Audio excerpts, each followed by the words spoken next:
Oh man, I'm forgetting the hooker's name. There's a D somewhere in there.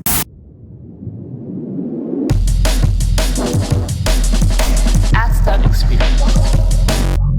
Welcome back to the Benchmarkers Rugby Show. My name is Kumbi, and we are finally entering into the last two rounds of the Six Nations, right? So obviously we're coming off the back of a bye weekend, the last bye weekend of the tournament, and the next two weekends are going to be the last two rounds of the tournament. Coming into this weekend, Ireland has looked really good, right? So they're looking like they're the best team in the tournament. Some people have said they're looking like the best team in the world. If you were to ask me for my opinion on that, I'll probably say slow down on that. I think they a couple of teams in the Southern Hemisphere that have got something to say about that.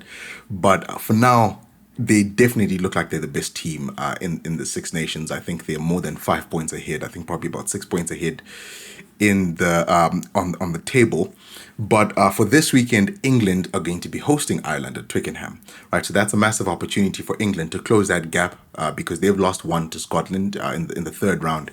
But they've got an opportunity to beat Ireland at home, and then Scotland. They'll then hope for Scotland to then do them a favor and in the last round as well. So we're just going to look at how the teams have performed so far in the tournament. We're going to talk about how maybe how that could translate to this game, and then I'm going to try to give a prediction, which, as usual, don't take that to the bank, right? I've gotten those wrong basically every time I've made one, so take this with a pinch of salt.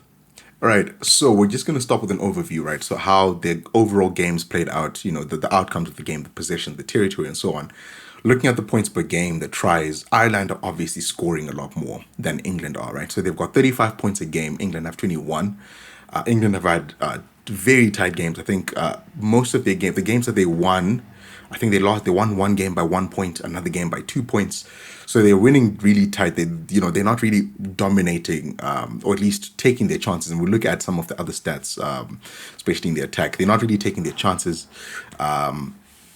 as much as they should, and they need to probably do that for this game if they want to beat Ireland, right? So points per game for Ireland, you've got 35, and then for England you've got 21.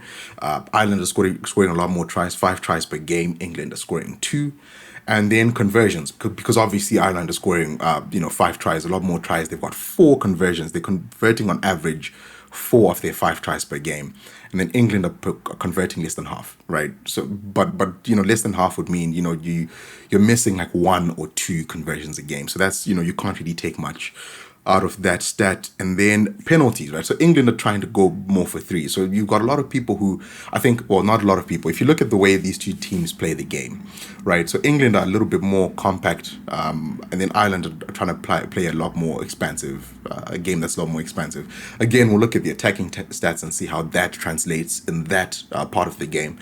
But I think England, in this case, will try to stifle the game, go for 3 a lot more. Ireland, especially even if you track back even from the World Cup, they haven't been going for 3 a lot, right? So they want to go for the corner. If they've got a penalty, maybe they want to go for the scrum, because their set piece is also really good. And we'll look at that in the next slide as well. And then average possession. Both teams are actually dominating possession. England just slightly, they've got 51 possession on average, and then Ireland has 58, very dominant. And then territory, because England has a good set piece, especially their line out, and I think their kicking is good. They're putting pressure, and they're putting pressure on the opposition, and they're playing in the right parts of the field. So they've got much better territory numbers as well. And then Ireland has 55. All right. So now let's look at the nitty gritties of the different parts of the game. We're going to start with the set piece. I've already mentioned the set piece and how these teams are doing. Both teams are starting with the lineouts. Both teams have a really good lineout so far this tournament. England 92%. Ireland are operating at 95%. I think they've out of the 40 lineouts they've only lost 2. Right, so that's a very impressive performance. And all of a sudden, there's some drilling. If you can hear that, I do apologize. I'm told that you can't really hear it in the background, but just in case you can, I do apologize for that. And then scrums. Now England doesn't have. I mean, their scrum has. They're making some errors at scrum time. I think their scrum is a lot better than what the numbers imply. 12 out of 18 scrums, which is 67% on the tournament. And then on the other side, Ireland has had a really good scrum. Not only do they have really good starters, you've got Andrew Porter and Tyke Furlong together with oh man, I'm forgetting the hooker's name. Okay, I'm forgetting what his name is. There's a D somewhere in there, but basically they've got a really good front row. But not only that, their bench players are also really good as well because you're bringing in, guys like Kean Healy off the bench. So their scrum is quite solid. So if I am Ireland, right, I'm looking at the scrum, I'm looking at this part of the game to probably get some dominance, right, exploit some of the mistakes that England has been making, some technical issues, and maybe get some penalties off that. And then if I'm England on the other side, I think if you're England, you probably can see the line out somewhere where, I mean, both teams have really good line outs, but you probably can disrupt Ireland's line out, perhaps. So I think that, it's going to be very interesting to see how the set piece plays out because I think both teams can probably build off a platform off their set piece. Right, so that is set piece, and then just moving on to the attack and then defense. The attack, right? So, like I said, Ireland's attack is going to look really good, right? 30 defenders beaten versus 22 for England. You've got a lot more meters made. England has a lot more handling errors, especially in the last game against Scotland. I think that game they had 25, so that kind of pushes the average up, right? Because from the dominance that they had, I think in that game they had, dominance at scrum, dominance at the line out, but they couldn't take advantage of that, especially in the early parts of the game because they made so many mistakes in that, that region between the 10 meter and the 22 of the opposition. So England will probably want to sort that out, and the best time to sort it out, something like this is probably after a bye. So they'll probably want to get that number a little bit down, and then you've got offloads. Ireland has a lot more offloads.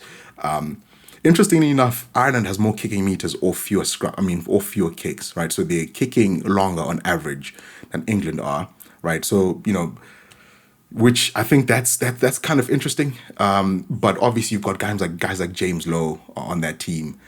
So obviously they maybe they want to try to go a little bit more for 50-22s because they can, right? Because they've got guys on their team who can do that. If you're going into a kicking battle, Hugo Keenan is not really. I think if I'm not mistaken, is injured. You don't want to get into a kicking battle with the Irish. Or at least you want to make sure that your kicking is solid, right? Because obviously England is more of a kicking team. Right now, as I'm recording, I don't know who's playing just yet, right? Obviously, Freddie Stewart didn't play the last game for England. It'll be interesting to see if he comes back in because you've got a back three that can really kick well. So it's going to be interesting to see who they put in to that 15 position. So that is kicking. And then finally, the defensive side of things, right? So both teams are kind of on the same number of tackles, which makes sense because both of them have, just about the same amount of possession. But England have their tackle success is lower, right? So you've got 85% versus 88, right? When England does lose the ball, because obviously they've got better possession, better territory than the opposition so far in the tournament. When the opposition does have the chance of the ball, it looks like they're falling off a few more tackles than Ireland are. So once again, that's one thing that they want to fix. And then penalties conceded. Ireland, their discipline isn't as good. Maybe if you're England, you want to, maybe try to exploit that. Put more pressure, because that's what England likes to do, right? Put more pressure on the defense, on the attack. And then you've got guys like Sam Underhill coming in at the breakdown to try to disrupt, because once again, their turnovers are much better, right? So they've got 13, just slightly higher, 13 turnovers versus Ireland, which has 12.3. So that loose trio probably want to disrupt Ireland, not only at the tackle, at the point of the tackle, but also at the breakdown. So probably those are the two things. So the two things that I think England will probably want to, try to exploit is, the breakdown and also the line out. Maybe try to see if they can disrupt the Ireland's attack in those two areas. So yeah, but I think overall, just looking at the teams based on how they've performed so far, especially, Ireland has gone to France. They've won in France so far. They have, at every single game, they've scored over 30 points. I think because of that, I'm probably going to go for Ireland to win this. I think, it's no surprise. I'm probably not the only person who's going to pick Ireland to win this. I'm probably not going to be the only person who's going to pick Ireland to win the Grand Slam, especially if they win this game and then they have to play Scotland at the Aviva in the last round.